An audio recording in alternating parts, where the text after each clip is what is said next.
Hello everybody, SA Apps Info here. Hope you are well. Today we're gonna learn how to post anonymously on Facebook. This is a simple process, so let's start.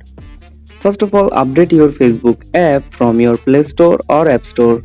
This is same as Android or iPhone, so let's start. Then open it.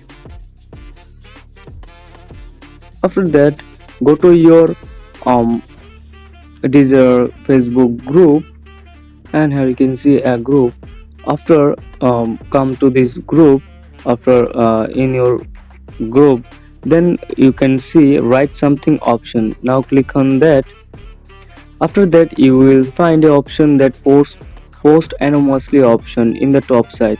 So if you um, click on that, you will see a notification that anonymous post is.